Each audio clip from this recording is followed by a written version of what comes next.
আমার আব্বা night view না, আজ 12 বছর শুয়ে দেখেন গরুর মাংস ছুঁইনি 12 বছর। যে আমার আব্বা মুসলমান থাকবেন, আমার আব্বা ছিলেন কত বড় আলেম, আমি খাই না, আমি মুসলমান থাকতাম, আমি বেশিরভাগ সবজি খাই, ডাল ভাত খাই। গুজরাটে পড়াশোনা করতাম, ডাল চাওয়া। আমার ভাই বড় কষ্ট লাগে, দুঃখ লাগে। আপনি এটাই জানলেন না যে শর্তটা কি কি আছে। আপনি যে মুসলমান, আপনি যে ঈমানওয়ালা, শর্তটা সিজদা করা নয়, মাথা ঠোকাটা শর্ত নয়। বর্ষাকালে মাঠে ধান হয় না, হয় মাঠে পানি থাকলে কাদা হলে সেখানে কিছু মাছ হয় না, ছোট ছোট মাছ। বগে দেখবেন ওখানে মাথা ঠুকে ঠাক ঠাক করে মাছ ধরে ধরে। আপনি যদি ওটা দেখে মনে মনে ভাবেন বগ দারুণ নামাজ পড়ছে, আপনি মূর্খ না। বগ কিন্তু নামাজ পড়ে তো পড়বার লেগে মাথা ঠুকেনি, ও মাথাটা ঠুকে মাছ খুঁজছে। ওই জন্য আল্লাহ কোরআনে শর্ত রেখেছে, মাথা ঠোকাটা মেটার নয়। মাথা অনেকজন আমাদের এলাকায় ফুটবল খেলা হয়, এই শীতকালে টুর্নামেন্ট হয় না ফুটবল খেলা, আপনাদেরও হয়। তো আমার এলাকায় এক জায়গায় বড় টুর্নামেন্ট হচ্ছে ফুটবলের। তো অনেক মুসলিম যুবকরা গেছে খেলা দেখতে, একজন পাড়ার চাচাও গেছে, অল্প দাড়ি, মাঝে মাঝে নামাজ পড়ে। তো আসরের আজান হয়েছে, তখন হাফ টাইম, খেলার হাফ টাইম হয়েছে। তখন বলছে চাচা হাফ টাইম হয়েছে, আসরের আজান দিয়েছে, নামাজটা পড়ে নি। বলে তাহলে উজু কর। নামাজ পড়েছে সে চাচা, এখন দক্ষিণ দিকে মুখ করে নামাজ পড়ি। ছেলেরা সালাম ফেরার পরে যুবকরা বলছে চাচা এটা দক্ষিণ দিক। বলছে আল্লাহ সব দিকেই আছে। চাচার থেকে বড় মূর্তি কেউ আছে? এইসব মূর্তিরা পেলই, সে জানেই না। আমরা সকলে জানি আল্লাহ রাব্বুল আলামিন কোরআনে এটা বলে দিয়েছে, আসমান আর জমিনে এমন কোন জায়গা নাই যেটা আমার কাছে গোপন আছে। কিন্তু আল্লাহ শর্ত রাখবেন, শর্তটা শুনে নেন। লাইসাল বিররা আন তুওয়াল্লু ওয়ুজুহাকুম কিবালাল মাশরিকি ওয়াল মাগরিব ওয়ালাকিন্নাল বিররা মান আমানা বিল্লাহ। হে আমার নবী, পূব কিংবা পশ্চিম দিকে মাথা ঠুকার নাম ঈমান নয়। মাথা সবাই ঠুকে, নাস্তিক ছাড়া সবাই মাথা ঠুকে। কেউ পূবে, কেউ পশ্চিমে, কেউ উত্তরে, কেউ দক্ষিণে, কেউ পাথরের সামনে, কেউ আগুনের সামনে, কেউ সূর্যের সামনে, কেউ আল্লাহর সামনে, কেউ কবরের সামনে, কেউ গাছের সামনে, কেউ ঢিপির সামনে। যার বিশ্বাস যেখানে আল্লাহ, ওই জন্য শর্ত রাখলেন পূব কিংবা পশ্চিম দিকে মাথা ঠোকার নাম ঈমান নয়। নাম্বার 1, মান আমানা বিল্লাহ, আল্লাহর উপরে প্রকৃত বিশ্বাস। সবাই আনবো, জোরে বলুন ইনশাআল্লাহ। ওয়াল ইয়াউমিল আখির, আমার পরকালের প্রতি, যে মরণের পরে আর একটা জীবন আছে কিয়ামতের দিন, এটার প্রতি। ওয়াল মালাইকাতি, আমার ফেরেশতাদের প্রতি। ওয়াল কিতাবি, আমার আসমানি কিতাবের প্রতি। ওয়ান নবিয়্যিন, আর যতগুলো নবী পয়গম্বর পাঠিয়েছি এদের উপরে বিশ্বাস আনার নাম হচ্ছে ঈমান। সবাই আনবো, জোরে বলুন ইনশাআল্লাহ। আমার ভাই, নামাজ যারা পড়ে না, কিছু ব্যক্তি আছে চায়ের দোকানে কি বলে, নামাজ না পড়তে পারি আমার মতো ভালো লোক পাবি না, এরকম মাল আছে না? চায়ের দোকানে তারা ফুটানি করে, নামাজ পূজা করি না, কিন্তু আমার মতো ভালো লোক পাবি না গ্রামে, আমি ভালো লোক। যারা এরকম মাইন্ড নিয়ে চলে, যাদের ভাষাটা এরকম, আমি নামাজ পড়ি না কিন্তু ভালো লোক, তাদেরকে অনুরোধ করে বলে যাচ্ছি, আপনি কান খুলে শুনেলেন, আপনার দিল আর দিমাগ খুলে শুনেলেন। এটা কোনো মৌলবীর ভাষা নয়, কোনো মুহাদ্দিসের নয়। আল্লাহ রাব্বুল আলামিন কোরআনে বললেন, এটা তাদের জন্য বড় দলিল যারা ভাবছেন আমি ভালো মানুষ, আমি ভদ্র মানুষ, নামাজ না পড়তে পারি, রোজা না রাখতে পারি। আল্লাহ রাব্বুল আলামিন কিয়ামতের দিনে এক রাস্তায় জান্নাতের দিকে যাবে, আর এক রাস্তায় জাহান্নামীরা প্রবেশ করবে। সেই সময় জান্নাতীরা প্রশ্ন ছুড়ে দিবে কাদেরকে? জাহান্নামী দিবে। ফি জান্নাতি ইয়াতাসাআলুনা আনিল মুজরিমিনা মা সালাকাকুম ফি সাকার। তোমরা কেন জাহান্নামে যাচ্ছ? তোমরা বলতে আমরা পাড়ার ভালো লোক, আমরা ভদ্রলোক, আজকে কেন জাহান্নামে যাচ্ছ?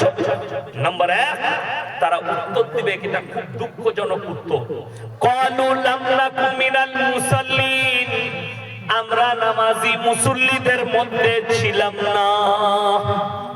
এটা নম্বর 1, চোখের পানি ফেলাবে আর তারা বলবে ক্বালু লাম নাকু মিনাল মুসাল্লিন, আমরা নামাজি মুসল্লিদের মধ্যে ছিলাম না, আল্লাহ তাই আমাদেরকে জাহান্নামে পাঠিয়েছে।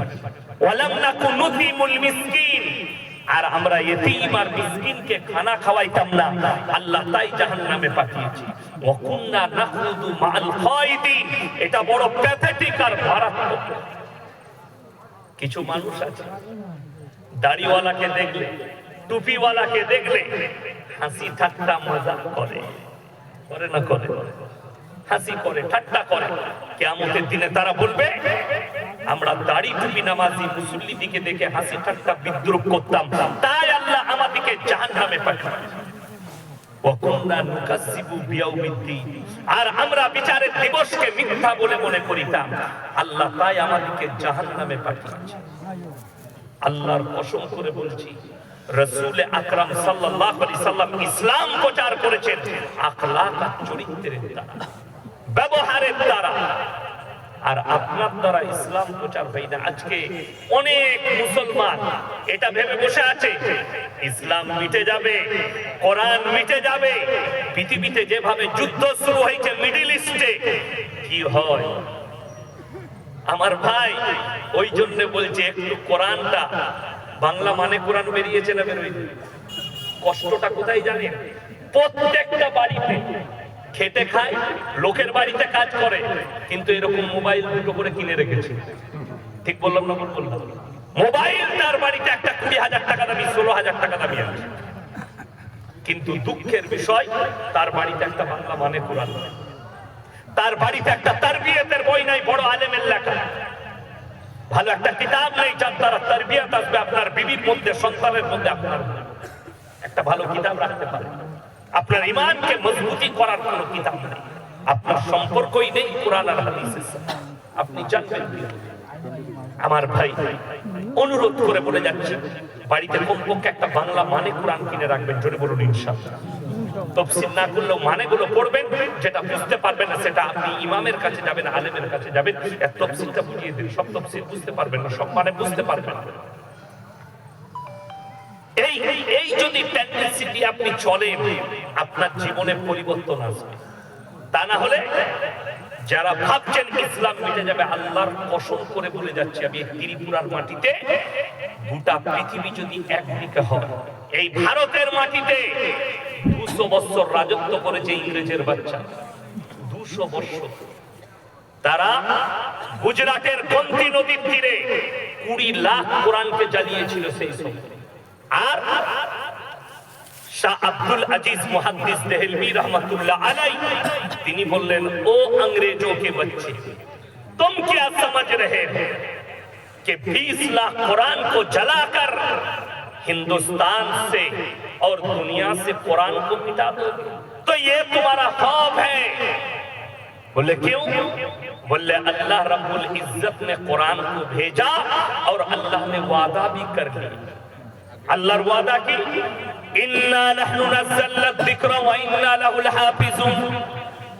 আমি আল্লাহ রাব্বুল আলামিন এই কোরআনকে অবতীর্ণ করলাম, আর এই কোরআনের হেফাজতের দায়িত্ব আমি আল্লাহ নিজে নিয়েছি। জোরে বলুন সুবহানাল্লাহ। আর আপনি একটা কোরআন শরীফকে কিনে জুজদানে লেপিয়ে আলমারিতে রেখেছেন, আপনি মনে মনে ভাবছেন কোরআনটা আমি হেফাজত করে রেখেছি। আপনি মসজিদে জুজদানে লেপিয়ে রেখেছেন, আপনি মনে করছেন আমি কোরআনের হেফাজত করছি। আল্লাহ রাব্বুল আলামিন এই কোরআনের কাগজের পৃষ্ঠার মধ্যে কোরআনকে হেফাজত করেননি। গোটা পৃথিবী, আমি চ্যালেঞ্জ দিচ্ছি পৃথিবীর মানুষকে, গোটা পৃথিবীর যত কোরআন আছে সব জ্বালিয়ে দাও। গোটা পৃথিবী যতগুলো কোরআন আছে, যত কোটি কোরআন আছে সব জ্বালিয়ে দাও। আল্লাহর কসম করে বলে যাচ্ছি, আল্লাহ তাআলা ওই কাগজের মধ্যে হেফাজত করেননি। একটা খালি মাদ্রাসার হিফজের তালবিলিমকে ডেকে নিয়ে আসুন, হাফেজ তালবিলিমকে, আল্লাহ যার সিনেতে 30 পারা কোরআন গেঁথে দিয়েছে, আবার 100 কোটি কোরআন ছেপে আসবে। জোরে বলুন নারায়ে তাকবীর। আমার ভাই, কোরআন সিনের মধ্যে আল্লাহ গেঁথে দিয়েছে, কোরআন আর মিটবে না কিয়ামতের সকাল পর্যন্ত। যারা চাইছে ইসলামকে মিটিয়ে দেবো, আল্লাহ কোরআনে বললেন ফালান তাজিদা লিসুন্নাতিল্লাহি তাবদীলা, কিয়ামত পর্যন্ত আমার বিধানের একটা জের জবরকে পরিবর্তন করার ক্ষমতা পৃথিবীর আর কোনো শক্তি নেই। জোরে বলুন সুবহানাল্লাহ। তার কয়েকটা কারণ আছে। আল্লাহ তাআলা এই কোরআনকে অবতীর্ণ করেছেন সত্য কিতাব হিসাবে। আল্লাহর হাবিব সাল্লাল্লাহু আলাইহি সাল্লাম যেদিনে মক্কা বিজয় করেন, 5টা কথা এলান করেছিলেন। এটার উপরে মুসলমানদের ঈমান আনা এবং এটার উপরে বিশ্বাস আনা, আমল করলে আপনার জিন্দেগিতে মঙ্গল আসবে। মঙ্গলটা কি? রাসূল আকরাম সাল্লাল্লাহু আলাইহি সাল্লামের কাছ থেকে যারা আখলাক নিবে, চরিত্র নিবে, তার জীবনে কোনোদিন কষ্ট আসতে পারে না। তার কারণ একটাই, আজকে আমাদের ভারতবর্ষ নয় পৃথিবী জুড়ে যে পাপটা মারাত্মক পাপ চলছে সেটা হচ্ছে অন্যায়ের, আপনার অত্যাচারের বদলা অত্যাচার, অত্যাচারের বদলা অত্যাচার। কেউ আপনার উপরে অত্যাচার করেছে, আপনি ঘুরিয়ে তার উপরে, যখন আপনি শাসক হচ্ছেন তখন আপনি অত্যাচার করছেন। এই যে বদলাটা রাসূল দেখিয়েছেন যেদিনে মক্কা বিজয় করেছেন, আল্লাহর নবী সাহাবীরা তলোয়ার নিয়ে দাঁড়িয়ে গেছেন। একজন সাহাবী দাঁড়িয়ে বললেন, ইয়া রাসূলুল্লাহ, হযরতে আম্মার ইবনে ইয়াসিনের মায়ের দু পায়ে উট বেঁধে দুদিকে তাড়িয়ে দিয়েছে, আখ ফাড়ার মতো ফাড়া গেছে।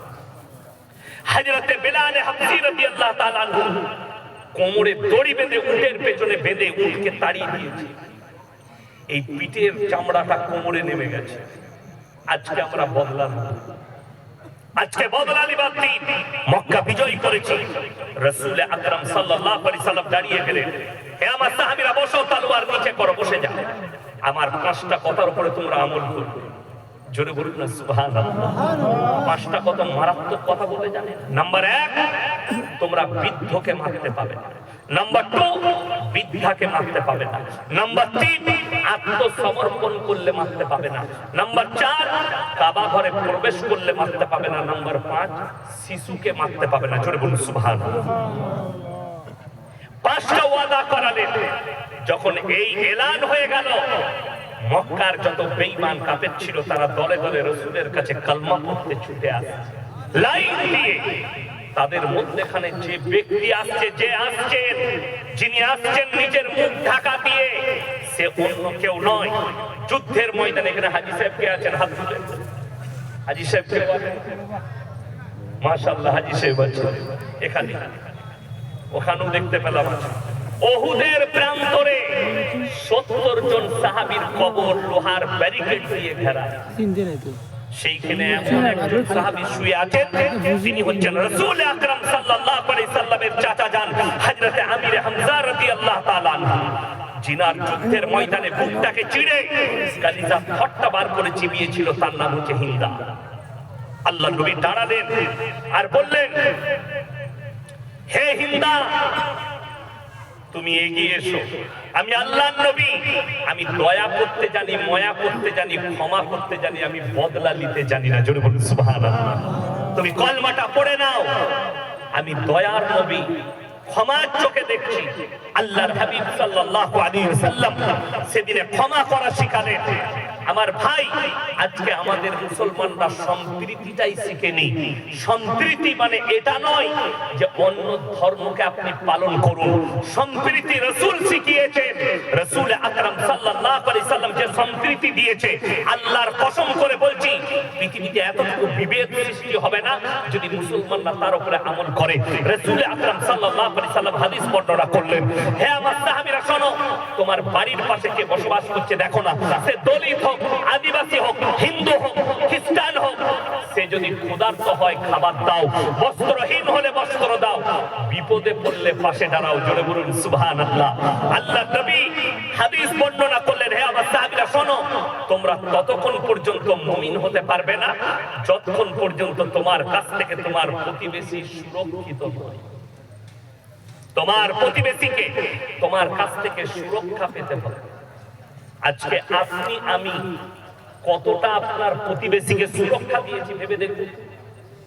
ওই জন্য আমার জলসায় আছে, আমার জলসা যারা শুনেন তারা শুনেছেন, সুরক্ষা তো দূরের কথা, আমরা এমন বিপদে আছি যে আজকে মুসলমান, আপনি জিজ্ঞেস করুন, আপনারা আমাদেরকে কি প্রশ্ন করেন, হুজুর বিড়ি সিগারেট খাওয়া কি? আমরা বলি না মাকরু, কথা বলেন, এই জিজ্ঞেস করেন না আপনারা হুজুরকে, হুজুর বিড়ি সিগারেট খাওয়া কি? হুজুর বললে বাবা মাকরু, বলে তাহলে মালটা চলবে, চালা, ঠিক কিনা? আচ্ছা, ইমাম খেলে তাকে ইমামতিতে রাখবে না, তাড়িয়ে দেবে? ইমাম যদি সিগারেট খায়, কথা বলে, তাড়িয়ে দেবে? ইমাম খেলে হারাম আর তুমি খেলে মাকরু, কবরে গিয়ে জবাব দিতে পারবে? কত কষ্ট লাগে। আচ্ছা, কাঁচা পেঁয়াজ খেয়ে মসজিদে যাওয়া যাবে? কথা বলে, কেন? দুর্গন্ধ মুখে। রাসূল আকরাম সাল্লাল্লাহু আলাইহি সাল্লাম নিষেধ করলেন যে তোমরা কাঁচা পেঁয়াজ খেয়ে মসজিদে যেও না। কেন? হাদিসটা শোনালাম, তোমরা মুমিন ততক্ষণ হতে পারবে না যতক্ষণ পর্যন্ত তোমার কাছ থেকে তোমার প্রতিবেশী সুরক্ষিত হবে। এরপর আপনার মুখে দুর্গন্ধে যদি পাশের লোক কষ্ট পায়, আপনি তাকে কষ্ট দিলেন, অর্থাৎ আপনি মুমিন হতে পারবেন। ওই জন্য রাসূল নিষেধ করলেন। আচ্ছা, বিড়ি সিগারেট গুটখা এগুলোর গন্ধ কাপড়ে মধ্যে সেট করে তো নাকি? আমাদের দেশে অনেক মুসলিম আছে, সকালবেলায় বিড়ি না খেলে তাদের হাগায় হয় না, ঠিক বললাম না? মসজিদের পায়খানা ঘরে ঢুকে বিড়ি খাচ্ছে, ও বেরিয়েছে, ইমাম সাহেব ঢুকেছে, ইমাম সাহেবের বমি হয়ে গেল, বড় কষ্ট। আর আপনি বলছেন আমি মুমিন। এই যে পানিটা দিয়েছে, হারাম ফতোয়া দিতে আসেনি, এই যে পানিটা কমিটির ভাইরা দিয়েছে, এটাই যদি লিখে দেয় হুজুর এটাই বিষ মিশানো আছে, আপনি পান করলে মারা যেতে পারেন, জেনে শুনে আত্মহত্যার পথ বেছে নেওয়া ইসলামী শরীয়তে হারাম। এই যে প্রাণটা আল্লাহ দিয়েছে, এটার বড় মূল্য দিয়েছেন, আপনাকে নিজের প্রাণের মূল্য দিতে হবে। প্রাণের মূল্যটা আপনাকে বুঝতে হবে যে আল্লাহ যে আমার দিল, আমার প্রাণ, আমার শরীরকে দিয়েছে, আকৃতি দিয়েছে, আল্লাহ এটার মূল্য দিয়েছে। এই মূল্য আপনি বুঝলে আপনি মুমিন হয়ে গেছেন। চলুন বুঝিয়ে দিই। এই পানিটা এই জন্য খাওয়া যাবে না। আচ্ছা, বিড়ি সিগারেট গুটখার প্যাকেটে লেখা থাকে না হানিকারক, ক্যান্সারের কারণ, আপনি জেনে শুনে শ্রবণ করছেন। আচ্ছা, কাঁচা পেঁয়াজের উপকার আছে না? কথা বলেন, ডাক্তাররা বলছে উপকার আছে, মিনিমাম 50% উপকার। উপকারটা কি? যারা মাঠে চাষবাস করে, গ্রীষ্মকালে মাঠে কাজ করলে কাঁচা পেঁয়াজ খেলে শরীরের যে পানিটা বের হয়, ডাক্তাররা বলছে ওই পানিটা শরীরে যোগান দেয় ওই কাঁচা পেঁয়াজ। রোদ্দুরটা লাগবে না আপনাকে, বড় দুঃখের বিষয়। আচ্ছা বলুন তো, বিড়ি সিগারেট গুটখায় কত পার্সেন্ট উপকার আছে? কথা বলে না, 0% নাই, বরঞ্চ ঘুরিয়ে 100%-এর মধ্যে 100% ক্ষতি আপনার শরীরে, যার দ্বারা আপনার মৃত্যু ঘটতে পারে, ক্যান্সারের মতো ব্যাধি ঘটতে পারে। তাহলে আপনি নিজে থেকে আপনার প্রাণের ক্ষতি করছেন।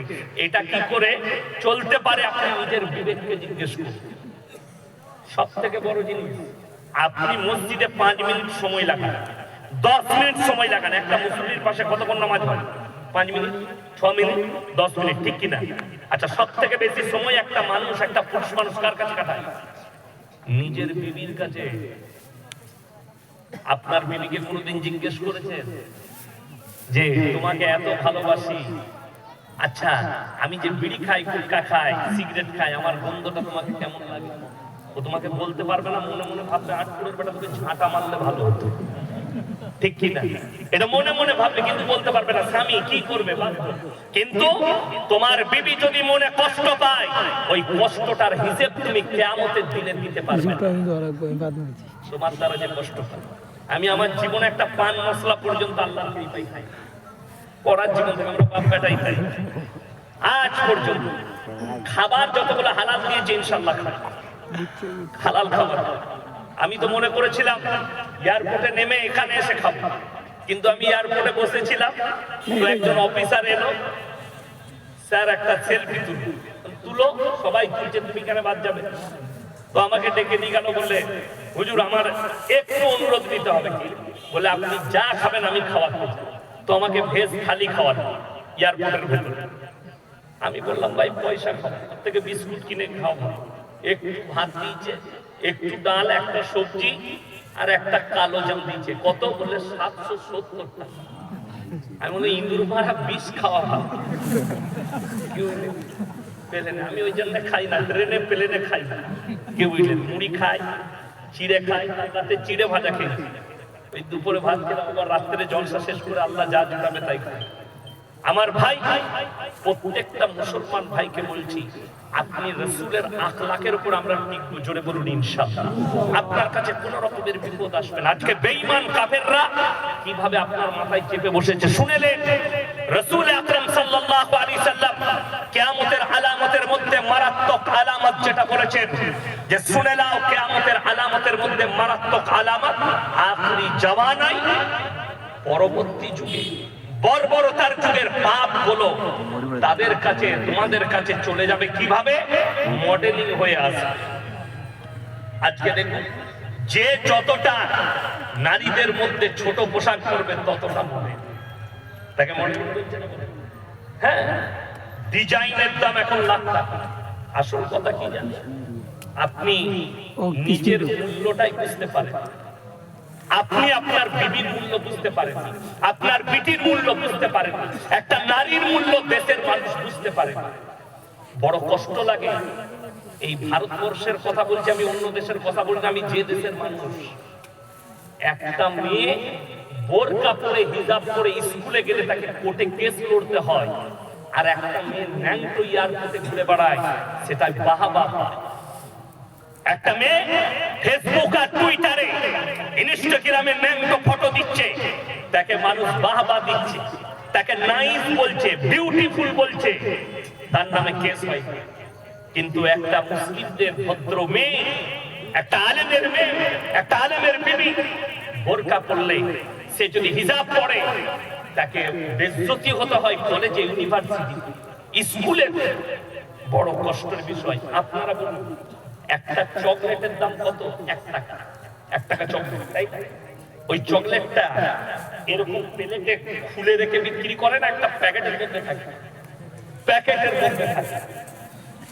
সামান্য 1 টাকা চকলেট, তার মূল্য মানুষ বুঝতে পারলো যে তাকে প্যাকেটের ভেতরে রাখতে হবে, যদি খুলে রাখা হয় তার বেইজ্জতি হবে, ধুলোবালি পড়বে, মাছি বসবে, ওটা খাওয়া যাবে না। আর আল্লাহর কসম, কোরআনে পুরুষদের নামে কোনো সূরা নেই, নারীর মর্যাদার উপর একটা সূরা অবতীর্ণ করেছে, সূরা নিসা। সুবহানাল্লাহ।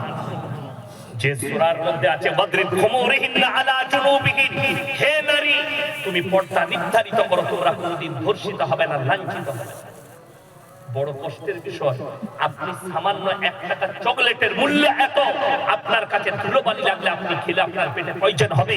আর আপনার বিবি, আপনার বিটি, সে যদি ন্যাংটো ঘুরে বেড়ায়, আপনার মূল্য বেড়ে যাবে। একটা কলা কেউ যদি ছিলে বিক্রি করে, আপনি কিনবেন? কেউ কিনবে কেন? ধুলো বসেছে, মাছি বসেছে, এটা নোংরা হয়ে গেছে। খালি একটা কলার ছিলকাটা তুলে দিলে যদি ইজ্জত চলে যায়, তোমার স্ত্রী, তোমার বিটি, তোমার মা বোন কাপড় খুলে দিলে কতটা ইজ্জত যেতে পারে বুঝে নাও। যারা মনে করছে ছোট পোশাক পরাটা মডেলিং, জেনে রেখে দিবেন, এই ত্রিপুরায় সব থেকে বড় মডেলিং হচ্ছে কুত্তাগুলো, যারা কোনো পোশাকই পরে, ওদের থেকে বড় মডেলিং কেউ নেই। আর যদি নারী হয়, আল্লাহ তাআলা নারীর একটা বড় ইজ্জত দিয়েছে, বড় মূল্য দান করেছেন নারী। সূরা নিসা অবতীর্ণ হয়েছে। রাসূল সাল্লাল্লাহু আলাইহি সাল্লামের হাদিস, আল্লাহর হাবিব সাল্লাল্লাহু আলাইহি সাল্লাম রাস্তা দিয়ে পেরিয়ে যাচ্ছেন, সাথে সাহাবীরা আছেন। একজন মুশরিকের বিটি, হাতেম তায়ের বিটি, মাথায় কাপড় নেই, গায়ে কাপড় নেই। রাসূল আকরাম সাল্লাল্লাহু আলাইহি সাল্লাম মাথার পাগড়িটা খুললেন আর তার মাথায় গায়ে ঢাকা দিয়ে দিলেন। আল্লাহর নবী সাহাবীরা বললেন, ইয়া রাসূলুল্লাহ, এটা মুশরিকের বিটি। নবীজি ধমক দিলেন, হে আমার সাহাবীরা শোনো, আমি মেয়েদের মাথা ঢাকতে এসেছি, খুলতে আসিনি। জোরে বলুন সুবহানাল্লাহ। মেয়েদের মাথা ঢাকতে এসেছি, আমি খুলতে আসিনি।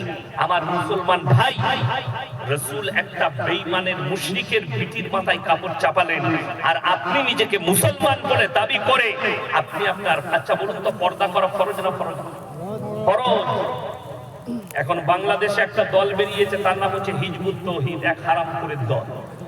তাদের ইমামের নাম হচ্ছে সেলিম। এ ফতোয়া দিচ্ছে যে ছেলে মেয়ে একসাথে পাশাপাশি নামাজ পড়ে। গত বছর হাওড়া জেলা থেকে আমাকে রমজান মাসে ফোন করেছিল, হুজুর আমাদের এখানে মেয়ে ছেলেরা তারাবি পড়ছে, আমি বললাম কে পড়াচ্ছে বাবা? বলে একজন হাফেজ সাহেব। বলে বয়স কত? বলে 18 বছর। আমি বললাম তো জাহান্নামে যাবি যাবি, মাল কটাকেও নিয়ে যাবি, একটা জান্নাতে যাবি। কেন বলুন? এ জানাই নাই একটা হাফিজে কোরআন মেয়েরা জামাত করে তারাবি পড়তে পারে, হাফিজে কোরআনের পেছনে নাবালিগ হতে হবে। সেই বাচ্চাটা 9 থেকে 10 বছর পেরোনো যাবে না। রেওয়ায়েতে আছে আরবি কিতাবে 9 বছর পেরুলে বালিগান করিবা, 10 পেরিয়ে 11তে পা রাখলো বালিগ হয়ে গেল। 12 বছরে একটা মেয়ে বালিগ হয়ে গেল। আমার ভাই, ওই বাচ্চা 18 বছরের হাফেজ যদি তারাবি শোনায় আর তার পেছনে যদি খালারা পুত্রা তারাবি পড়ে, সে তো সালাম ফিরে একদিকে আর একদিকে মুখ ঘুরবে না যদি সাইড একটা ভালো মেয়ে থাকে। কেন? তার মধ্যে নফস আছে, তার মধ্যে যৌবন আছে, আছে না? যৌবন আছে, তাকে জিনার ওয়াসওয়াসা দিবে। আজকে কষ্টের বিষয় মুসলমানের জন্য, আপনার আমার জন্য, যে কষ্টটা, যে দুঃখটা, যে বেদনাটা, আপনি আপনার পরিবারকে পর্দায় আনতে পারলেন না। পর্দা করা ফরজ। এ হারামখোর বলছে মৌলবীরা ধোঁকা দিচ্ছে, এই সেলিম আলেমরা ধোঁকা দিচ্ছে। রাসূলের বিবি আপনার কি করেছে? ব্যবসা করেছে। আপনারা বলুন, আল্লাহর নবীর বিবি ব্যবসা করেছেন না করেন? কথা বলেন। করেছে। অনেকজনের ডিবেট, মানে আপনার কাছে ইলম নাই বলে আপনি বুঝতে পারছেন, আপনার মনে মনে হবে রাসূলের বিবি ব্যবসা করেছেন। হ্যাঁ, যতদিন পর্দা ফরজ হয়নি পৃথিবীর সেই যুগে 10টা বড় ব্যবসায়ীর মধ্যে হযরতে খাদিজাতুল কুবরা রাদিয়াল্লাহু তাআলা আনহা 10টা বড় ব্যবসায়ীর মধ্যে তিনি একজন ছিলেন। ব্যবসা করেছেন যতদিন পর্দা ফরজ হয়েছে। যেদিনে পর্দা ফরজ করেছেন আমার আল্লাহ, রাসূল সাল্লাল্লাহু আলাইহি সাল্লামের হাদিস, সেই দিন থেকে আর কোন নবী এবং সাহাবীর বিবিরা পায়ের নখটা পর্যন্ত হুজরাখানা থেকে বার করে। মুসলমানকে কিভাবে ধোঁকা দিয়েছে বেঈমান কাফেররা শুনলেন, আপনি অবাক হবেন। আপনার মাথায় কিভাবে চেপে বসলো। আমাদের সমাজে আপনারা শুনেছেন, এখনো শুনতে পান, অনেক বক্তা যাদের কাছে ইলম কালাম নাই বলে দেয় আল্লাহ নবী বলেছেন শিক্ষার জন্য তোমরা চিনতে পারি দাও। শুনেছেন?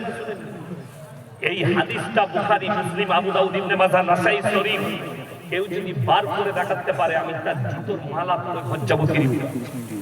এটা হাদিসই নয়, রাসূল আকরাম সাল্লাল্লাহু আলাইহি সাল্লামের যেটা হাদিস, প্রত্যেকটা মুসলমান নরনারীর জন্য তিনি শিক্ষা অর্জন করা ফরজ।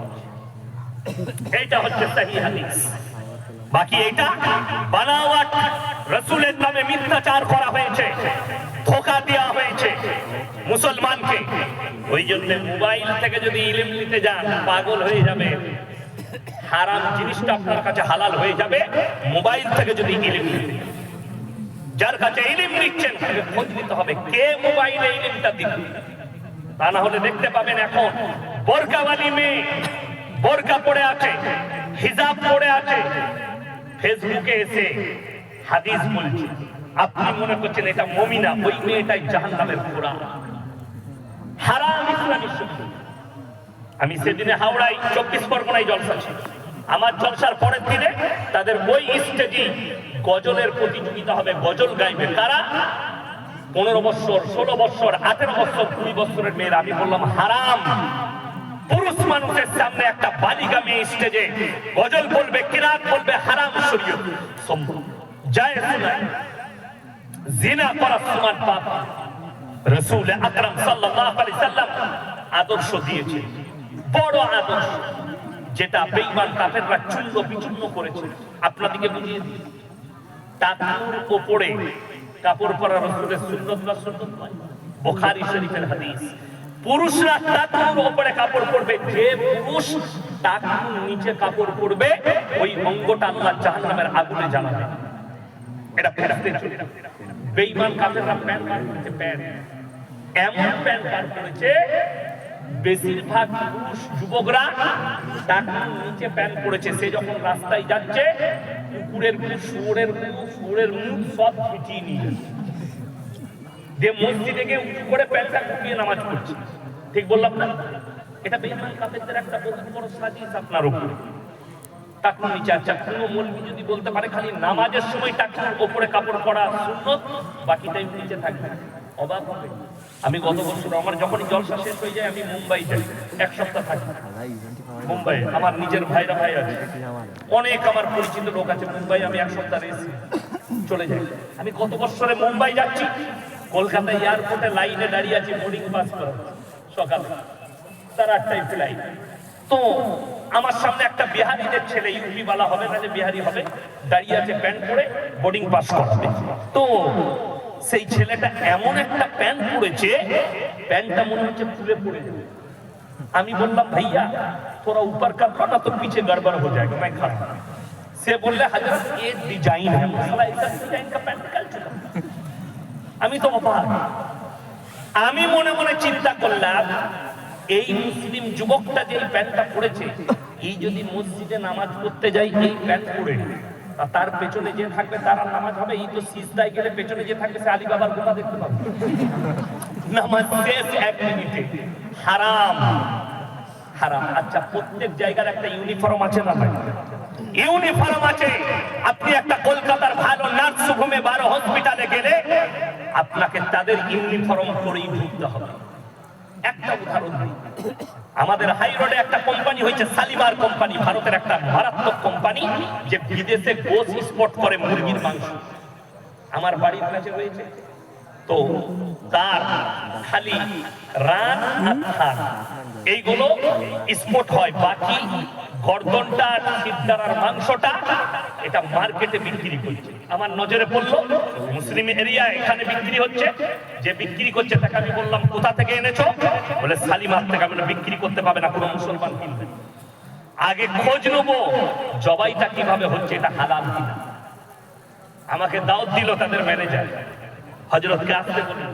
আমি বললাম ঠিক আছে অমুক তারিখে যাচ্ছি। বিশ্বাস করো আমি যখন গেলাম অফিসে বস করালো, স্যার আপনি ভেতরে ঢুকতে পাবেন কিন্তু আমাদের ইউনিফর্ম পরে ঢুকতে হবে। এটা তাদের রুল, তাদের ড্রেস পরেই আমাকে ঢুকতে হলো। আপনি যেখানে যাবেন তাদের যে ইউনিফর্ম সেটা আপনাকে পরতে হবে। আপনি ভেবে দেখুন আল্লাহর ঘরের কোনো ইউনিফর্ম নাই।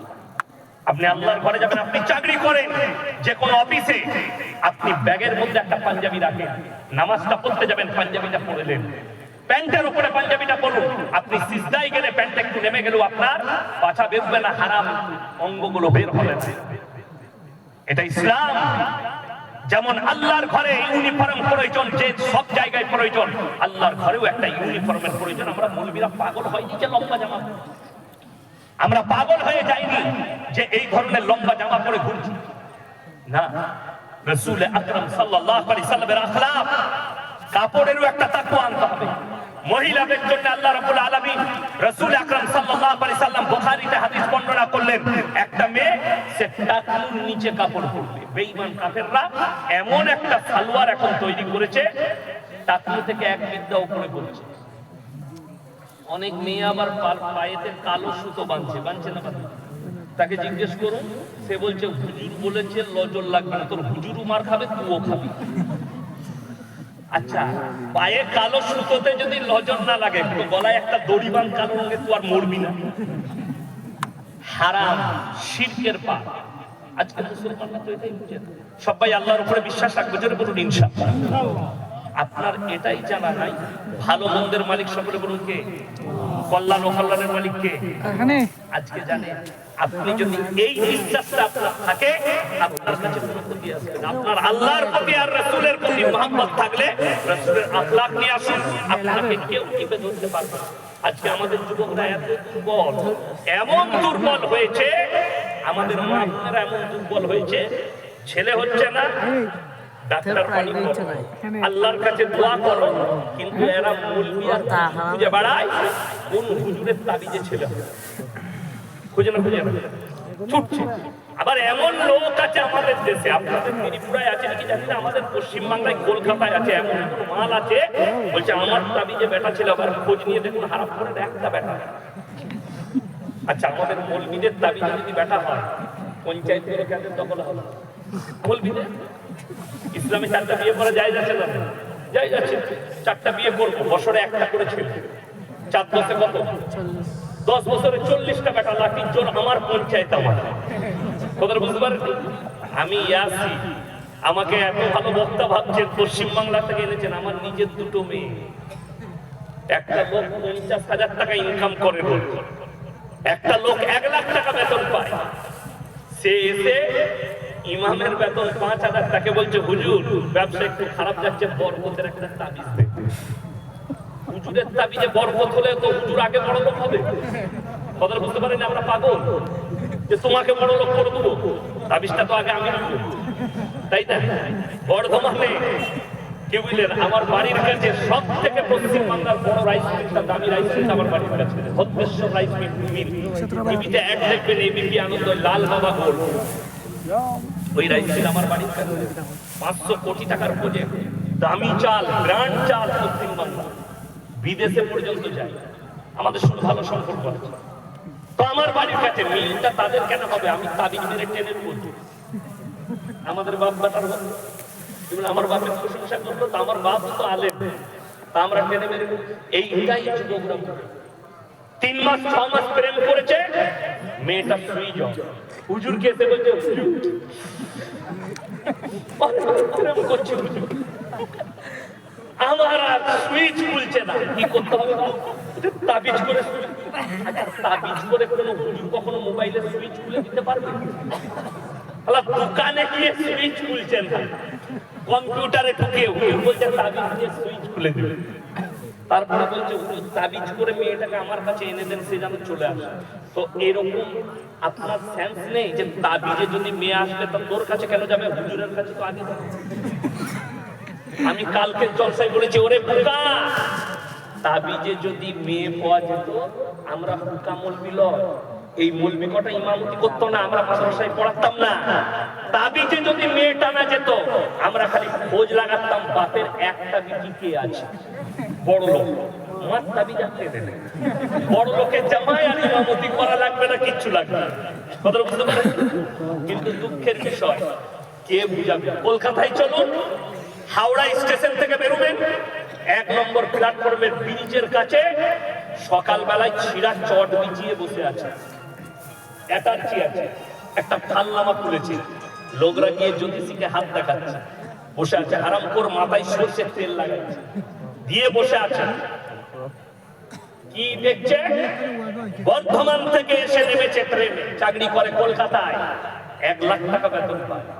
দাদা আমার হাতটা তোরে বাপরে, বিরাট বদমাস না, তোমার ভাগ্য খারাপ যাচ্ছে, প্রমোশন আটকে আছে, কি করতে হবে?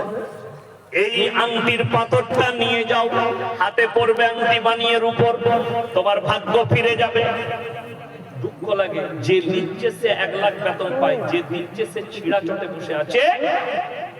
2টো পাথর বিক্রি হলে সে কি খেতে পাবে? আপনারা দেখেন, গাওয়া ঘিয়ের পরোটা লয়, বিবির হাতের পরোটা লয়, কি খেতে পাবে? 3টে পরোটা, আনলিমিটেড তরকারি, একটা ডিম, একটা টুকরো পেঁয়াজ, 30 টাকা, ওই মালটা খেতে পাবে। আর আপনি খান বিবির হাতের গাওয়া ঘিয়ের পরোটা। যে লিখছে তাবিজটা, পাথরটা, সে অফিসে গিয়ে বসে ফ্যান খুলে বলবে, এই চা নিয়ে আয়, আনছি স্যার, আর টেবিলে চা আসে। দুঃখটা কার? একবারও বলতে পারছে না যে এই ভাগ্যের পাথরটা তুই আমাকে দিচ্ছিস, এটা তোর গলায় বাঁধ, কাল থেকে মমতা খালার পাশে থাকবে। কথা বুঝতে পারেন? ভাগ্য কার প্রয়োজন? কিন্তু যে লিখছে তার দোষ। বড় কষ্টের বিষয়, একবারও বলতে পারছে না। এইটাই দেখে 5টা জিনিসকে আল্লাহ গোপন করেছেন। কটা বলা? 5টা জিনিসকে পৃথিবীর নবী, পয়গম্বর, রাসূল এবং সমস্ত মানুষের কাছ থেকে আল্লাহ, পৃথিবীর জীবদের কাছ থেকে আল্লাহ গোপন করলেন। নাম্বার 1, সূরা লুকমান, শেষ আয়াত। অনেক মানুষ আমাদের, আপনাদের লটারির টিকিট হালাল না হারাম? হ্যাঁ, হারাম। যখন এটা জানেন, তাহলে আপনাদের এলাকার কেউ লটারি কাটে না? আছে? লটারি বিক্রিও হারাম। লটারি আপনাকে দেখিয়ে দিব, মুসলমান লটারি কাটছে, লটারি ব্যবসা করছে, ঠিক বললাম না? লটারির ব্যবসা মুসলমানের, লটারি বিক্রি মুসলমান করছে। আমার ভাই, পাঁচটা জিনিসকে লটারি এই জন্য হারাম, আপনি কাগজের মাধ্যম দিয়ে নিজের ভাগ্য পরীক্ষা করতে চাইছেন, আর ভাগ্যের মালিক আল্লাহ। আরো জোরে বলুন কি আল্লাহ। ভালো মন্দ কল্যাণ অকল্যাণের মালিক কে? আল্লাহ। কোরআন খুলেন সূরা লুকমান শেষ আয়াত। আপনাকে বলে দিই, এই ভবিষ্যৎ কে জানে? আল্লাহ। যে হাত দেখাচ্ছেন সেই লোকটাকে যদি ভবিষ্যৎ মনে করেন, যে হারাম করতে জিজ্ঞেস করুন তোর মৃত্যুটা কবে, সে নিজেই জানে না কবে মরবে। কথাটা ঠিক কিনা? যে হাত দেখছে সে নিজে জানে না আমি কবে মরবো। দুঃখের বিষয়, বেদনার বিষয় হচ্ছে আপনি নিজেকে মুমিন বলে দাবি করছেন, আর আপনার বিশ্বাস হয়েছে লটারির উপরে, আল্লাহ ব্যতীত অপরের উপরে। আমার ভাই, গত 12 সাল 2012 সাল, কত সাল বললাম? 2012 সাল, লন্ডনের একজন পথ বৈজ্ঞানিক এলান করেছিল 72 ঘন্টার মধ্যে পৃথিবীটা ধ্বংস হয়ে যাবে। আপনারা যারা পেপার পড়েন, যারা মোবাইলে থাকেন, তারা খবর জানেন। তখন আমি মুর্শিদাবাদ জেলায় বলেছিলাম, যে বলেছে 72 ঘন্টায় পৃথিবী ধ্বংস হবে, সে এমনি বলেনি, 72 কেজি গাঁজা খেয়ে বলেছে। আচ্ছা, পৃথিবীটা ধ্বংস হয়েছে না? আছে, আছে। গত রমজানে বাংলাদেশের এক হুজুর বয়ান করলেন, বাবাজিরা, আমার ভাইয়েরা, আল্লাহর নবী বলেছেন 15ই রমজান শুক্রবার হবে, আর রমজান মাস হবে, আল্লাহ ওই দিনে পৃথিবীটাকে ধ্বংস করে দিবে। এত কুটা দেশে উতা। আমি রমজান মাসে 15 রমজান মিটিয়া পড়ছে, আপনার 10ই রমজান আদায় করছি। একজন বর্ধমান জেলা থেকে ফোন করেছে, হুজুর 15ই রমজান কি হবে? আমরা তুই আগে মরবি। কোনটা? আমি মাদ্রাসার কালেকশন করছি। আমরা আল্লাহর উপরে বিশ্বাস রাখ, আর ওই ভবিষ্যৎবাণী করনেওয়ালা মুমিন বুঝা দরকার, ভবিষ্যৎ একমাত্র কে জানে? আল্লাহ। কোরআনে নবী আকরাম সাল্লাল্লাহু আলাইহি সাল্লামকে একাধিকবার বেঈমান কাফেররা এই কিয়ামত সম্পর্কে, জাহান্নাম সম্পর্কে প্রশ্ন করেছেন। আল্লাহ যতবার বলেছেন, তারিখ এক জায়গাও বলেননি। আল্লাহ তাআলা খালি আলামতগুলো বলেছেন। সূরা লুকমান একবারই শেষ, ইন্নাল্লাহা ইনদাহু ইলমুস সাআ, কিয়ামত কবে হবে আমি আল্লাহ ছাড়া পৃথিবীর কেউ জানে না। আল্লাহ কোরআনে বললেন কিয়ামত কবে হবে আমি আল্লাহ ছাড়া পৃথিবীর কেউ জানে না। আল্লাহর হাবিব সাল্লাল্লাহু আলাইহি সাল্লামকে বেঈমান কাফেররা প্রশ্ন ছুড়লো, কি বলে? ইয়াসআলু আইয়ানা ইয়াউমুল কিয়ামা, হে নবী কিয়ামতটা কবে হবে? আল্লাহর হাবিবকে প্রশ্ন ছুড়েছে। আপনারা জানেন চাঁদের জায়গা বিক্রি হচ্ছে, ত্রিপুরার লোক জানেন চাঁদের জায়গা বিক্রি হচ্ছে, কিনতে আপনারা পারবেন? কে কিনবে? দামি দামি মুকেশ আম্বানি, আদানি, আর অশোক টোডি, আর আপনার ডোনাল্ড ট্রাম্প, এরা সব কিনছে। বলে কেন? বলে মালগুলো সব মরে যাবে, দুনিয়াটা ধ্বংস হবে। কেন? বৈজ্ঞানিকরা বলছে পৃথিবীতে পরমাণু যুদ্ধ হবে, তৃতীয় বিশ্বযুদ্ধ। আপনারা মনে করছেন মিডল ইস্টে চিঙ্গারি লেগেছে, এই চিঙ্গারি দুটা পৃথিবীতে ছড়াবে, ইমাম মেহেদী না আসা পর্যন্ত এই যুদ্ধ রুখবে না। আপনারা দেখেছেন ইরান জড়িয়েছে, লেবানন জড়িয়েছে, খুব তাড়াতাড়ি সিরিয়া জড়িয়ে গেছে, খুব তাড়াতাড়ি কাতার, কুয়েত, আরব, দুবাই সবাই জড়াবে। গোটা মিডল ইস্ট নয়, গোটা পৃথিবী জড়াবে। রাসূলের হাদিস, যে মহাযুদ্ধটা হবে ওটা ফিলিস্তিনকে নিয়ে নয়, গাজাকে নিয়ে নয়, আল আকসা নিয়ে নয়। রাসূল সাল্লাল্লাহু আলাইহি সাল্লামের হাদিস বর্ণনা করেছেন, ফোরাত নদী শুকিয়ে গিয়ে সোনার পাহাড় বেরিয়ে আসবে, আর ওই পাহাড় নিয়ে মহাযুদ্ধ শুরু হবে, আর সেই যুদ্ধটা হবে পরমাণু যুদ্ধ। ইরান বলেছে আমি পরমাণু তৈরি করে ফেলেছি, সবাই পরমাণু সাজাতে লেগেছে। ভারতের কাছে 165টা পরমাণু বোমা, পাকিস্তানের কাছে 170টা, উত্তর কোরিয়ার কাছে 50টা, চায়নার কাছে 350, রাশিয়ার কাছে 6500, আমেরিকার কাছে 5500, লন্ডনের কাছে 250। পৃথিবীতে পরমাণু যুদ্ধ হলে বৈজ্ঞানিকরা বলছেন, বিশেষজ্ঞরা বলছেন প্রত্যেকদিন গড়ে 70 লাখ মানুষ মারা যাবে। ওই জন্য ইলন মাস্ক বলে একজন মানুষ আছে ধনী, সে বলেছে আমি চাঁদে 1 মিলিয়ন লোক, মানে 10 লাখ লোকের বসবাস করার জায়গা, বাড়ি তৈরি করছি। যারা দামি লোক আছে তারা কিনবে আর সেখানে পালিয়ে যাবে, যারা দুনিয়াতে থাকবে তারা মরে যাবে। আল্লাহ পৃথিবীটা ধ্বংস করবেন, আমরা টুক করে তলায় চলে যাব। কোরআনে আছে আল্লাহ যখন ফেরেশতা যখন সিঙ্গারে পৃথিবীটা ধ্বংস হবে, এই জমিনের উপরের মাটি হাদিসে আছে 40 গজ মাটির নিচে চলে যাবে। আমরা জমিনের উপর থেকে টুক করে জানতাম যে মাল কটা চাঁদে থাকবে তাদের কি হবে শুনে কোরআন শোনাবেন। আমার আল্লাহ বললেন, হে আমার নবী, বেঈমান কাফেরকে উত্তর দাও, ফাইদা বারিকাল বাসার, তোমাদের চোখগুলো সেদিনে স্থির হয়ে দাঁড়িয়ে যাবে। স্থির কেমন? কোন একটা আশ্চর্য জিনিস দেখলে স্থির। আপনি সকালবেলায় মাছের মার্কেটে গেছেন, 20 কেজি ওজনের কাঁকড়া দেখেন, চোখটা বেরোবে না বেরোবে? চোখ দাঁড়িয়ে যায়, এত বড় কাতলা মাছ আপনার চোখ দাঁড়িয়ে যায়। কোরআন এই শব্দ ব্যবহার করেছেন আমার আল্লাহ, ফাইদা বারিকাল বাসার, তোমাদের চোখগুলো আসমানের দিকে তাকিয়ে স্থির হয়ে দাঁড়িয়ে যাবে। কখন?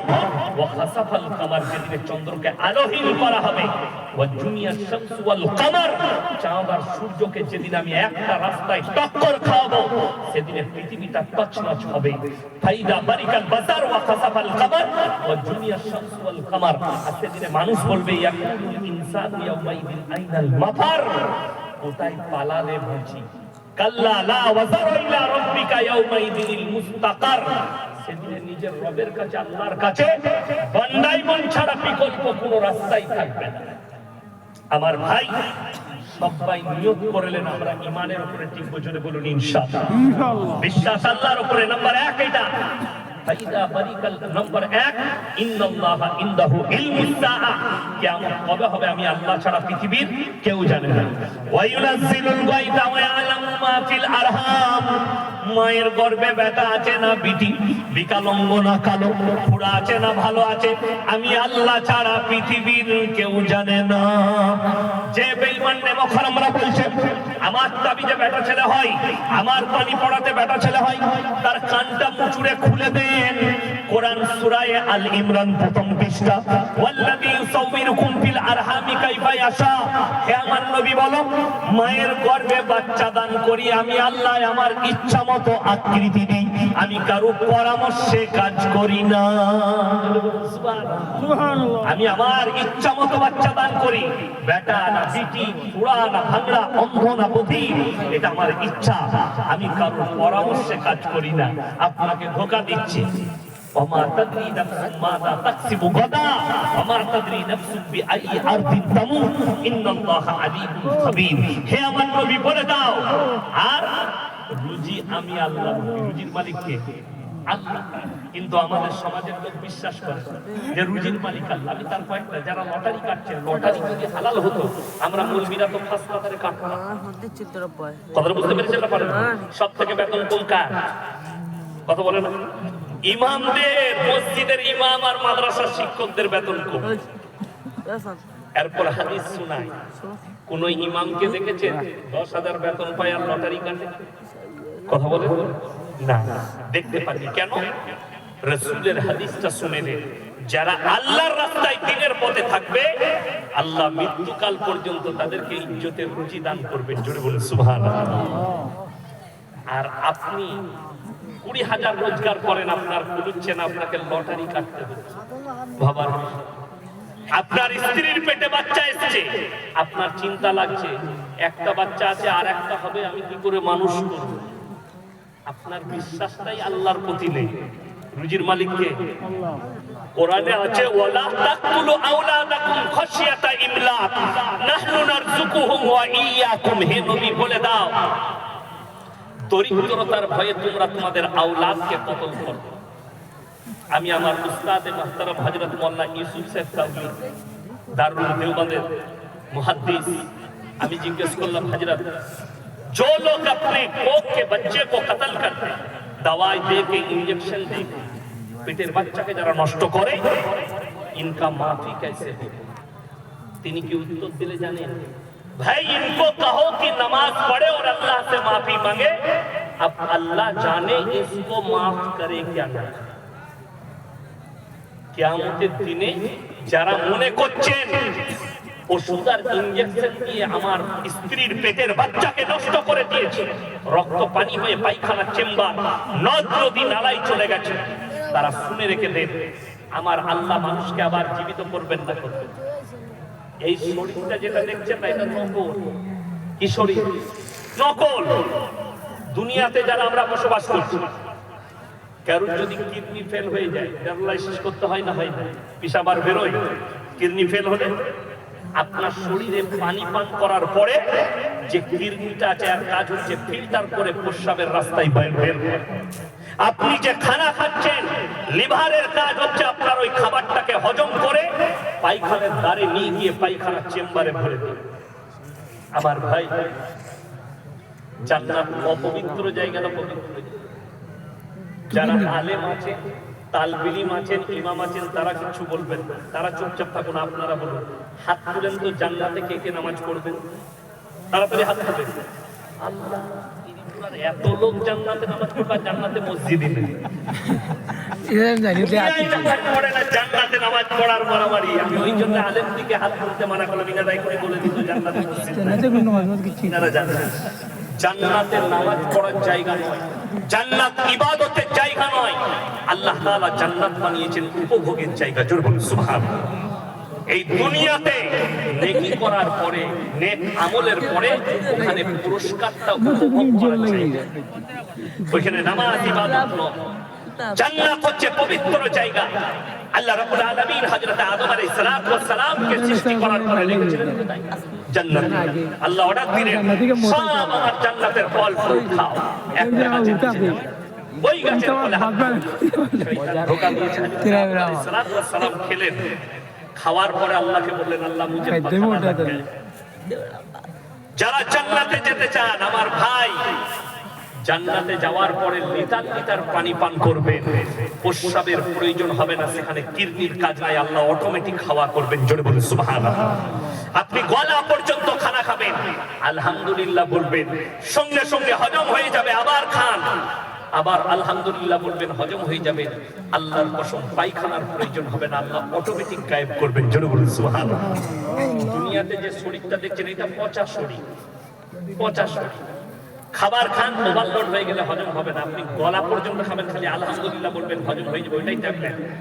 আর আমাদের দেশে 2 পিস মাংস খেলে হজম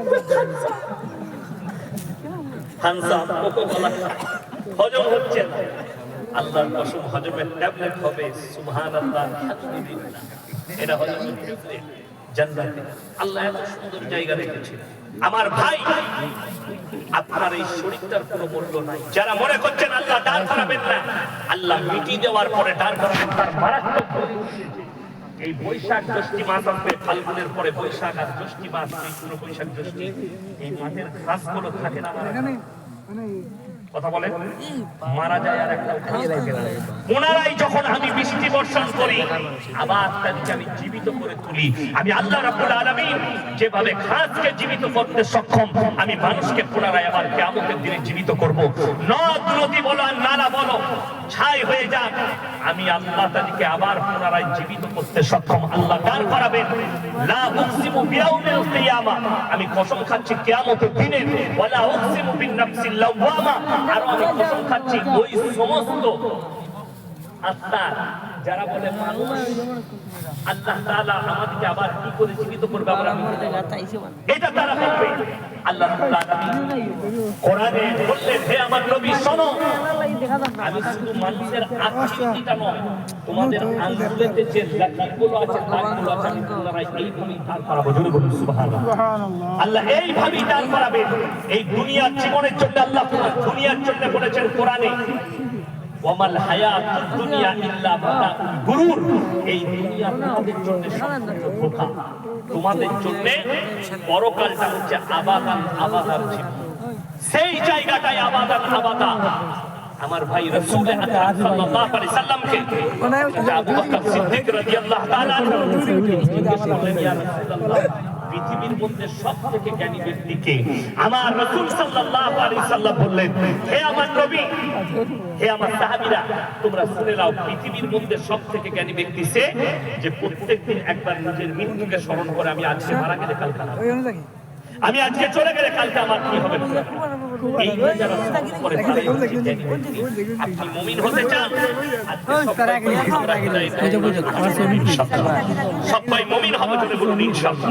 আমার ভাই হিদায়াতের উপর আসতে চান, 5টা কথার উপরে বিশ্বাস আর আমল আনতে হবে। সবাই আমল জোরে বলুন ইনশাআল্লাহ। একবার সূরা বাকারা আলিফ লাম মিম যালিকাল কিতাবু লা রাইবা ফীহি হুদাল লিল মুত্তাকিন আল্লাযীনা ইউমিনুনা বিল গায়বি ওয়া ইউকিমুনাস সালাহ ওয়া মিম্মা রাযাকনাহুম ইউনফিকুন ওয়াল্লাযীনা ইউমিনুনা বিমা উনজিলা ইলাইকা ওয়া মা উনজিলা মিন ক্বাবলিক ওয়া বিল আখিরাতি হুম ইউকিনুন। আলিফ লাম মিম রা তাসিন মিম ইয়াসিন কাফ হা আইন সাদ। কোরআনে যতগুলো এরকম হরফ আছে এগুলোর নাম হচ্ছে হরফে মুকাত্তাত। এর মানেটাই আল্লাহ ছাড়া পৃথিবীর কেউ জানে না। আমি আল্লাহ রাব্বুল আলামিন কিয়ামতের দিনে আমার বান্দা বান্দির সামনে বর্ণনা করব। তারপরে আল্লাহ বললেন যালিকাল কিতাবু লা রাইবা ফীহি, আমার এই কোরআনে বিন্দুমাত্র সন্দেহ নেই। কোরআনটা শুধু মুসলিমরা পড়ে না, অমুসলিম ভাইরাও পড়ে। অমুসলিম ভাইরাও পড়ে। কে কে হরেন নরেন গগেন নয়, বিসমিল্লাহ আলহামদুলিল্লাহ। কে কে কোরআন পড়েছে শুনেলেন? কবিগুরু রবীন্দ্রনাথ ঠাকুর কোরআন পড়েছেন, ঈশ্বরচন্দ্র বিদ্যাসাগর কোরআন পড়েছেন, বঙ্কিমচন্দ্র কোরআন পড়েছে, শরৎচন্দ্র কোরআন পড়েছেন, স্বামী বিবেকানন্দ কোরআন পড়েছেন। আল্লাহর কসম করে বলছি, তাদের কোরআন পড়ার আপনার মসজিদে একজন মূর্খ মুসল্লির কোরআন পড়া আমার আল্লাহর কাছে আসমান আর জমিনের ফারাক আছে। তিনারা কোরআন পড়েছেন জানার জন্য, মানার জন্য নয়। আর একজন মুমিন ব্যক্তি কোরআন পড়ে, আল্লাহ তুমি যা বলেছো সত্য বলেছো, যেটা দিয়েছো আমাদেরকে আদর্শ দিয়েছো। পরের আয়াতে আল্লাহ বললেন হুদাল লিল মুত্তাকিন, যারা মুত্তাকি হবে তাদের জন্য আমার এই কোরআনে উপদেশে ভরা আছে। তাদের জন্য আমার এই কোরআনে হিদায়াত রাখা আছে। যারা মুত্তাকি হবে, যারা বিশ্বাসী হবে। বিশ্বাসটা কি আনতে হবে? 1 নম্বর আল্লাযীনা ইউমিনুনা বিল গায়ব, না দেখে আল্লাহকে বিশ্বাসের নাম হচ্ছে ঈমান। এটা 1 নম্বর। আমি আল্লাহকে বিশ্বাস করি। আমরা কেউ আল্লাহকে দেখেছি? এ দেখার শখ আছে না? ইচ্ছা আছে না? সবাই বলুন ইনশাআল্লাহ আছে। ইনশাআল্লাহ দেখার ইচ্ছাটা মুমিনদের এমন হওয়া দরকার।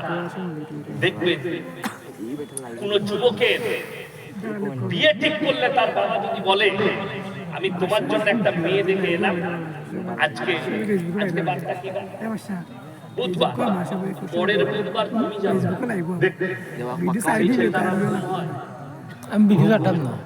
আমি যখন উত্তর প্রদেশে পড়ি, লখনৌ ইরফানিয়া ইনস্টিটিউশনে কিরাত পড়ি, তো আমার মা আমাকে বলল তোমার বিয়ে ঠিক করেছি।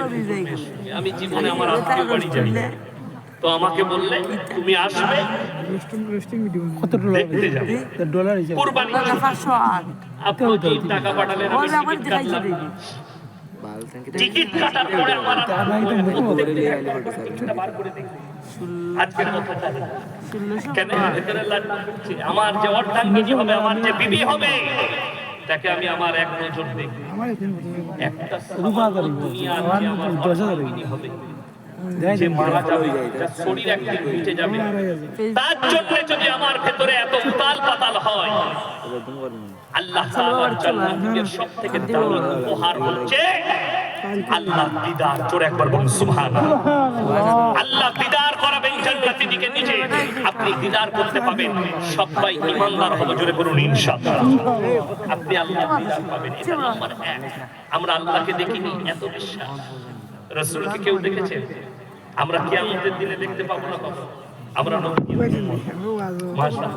যারা মুমিন হবে রাসূল সাল্লাল্লাহু আলাইহি সাল্লামের কাতারে দাঁড়াবেন কিয়ামতের দিনে উম্মতে মুহাম্মাদি হিসাবে। আমার ভাই, আল্লাহ রাব্বুল আলামিন সর্বপ্রথম বিশ্বাস আনতে বললেন আল্লাযীনা ইউমিনুনা বিল গায়ব, না দেখে আল্লাহকে বিশ্বাসের নাম হচ্ছে নাম্বার 1 ঈমান। নাম্বার 2 ওয়া ইউকিমুনাস সালাহ। হে নবী, তারা যেন পাঞ্জে গানা নামাজ আদায় করে। 5 ওয়াক্তের নামাজ আদায় করি। সবাই হাত তুলে বলুন তো আজ থেকে 5 ওয়াক্তের নামাজি হবো ইনশাআল্লাহ। হজরত থেকে যেন নামাজ কাজা না হয়। হে আমার যুবক, আমি বলেছি নামাজ পরকালের চিন্তা নিয়ে, মরণের চিন্তা নিয়ে। আমি মারা যাবো, আজকে মারা গেলে কালকে 2 দিন হয়ে যাবে, কবরে দিয়ে আসবে আমার আত্মীয় স্বজন। আপনার ভাই নাই, আমাদের বাপ দাদা কেউ জানে না। আপনাকে একটা উদাহরণ দিয়ে বুঝায়। আচ্ছা আপনারা বলুন তো, স্কুলে যখন পরীক্ষা হয় আগে থেকে বলে দেওয়া হয় না তারিখ, যে অমুক তারিখে তোমাদের পরীক্ষা আছে, অঙ্ক, বাংলা, ইংরেজি সব বলে দেওয়া হয় না? দেওয়া একটা রুটিন দেওয়া হয়, সোমবার ইংরেজি,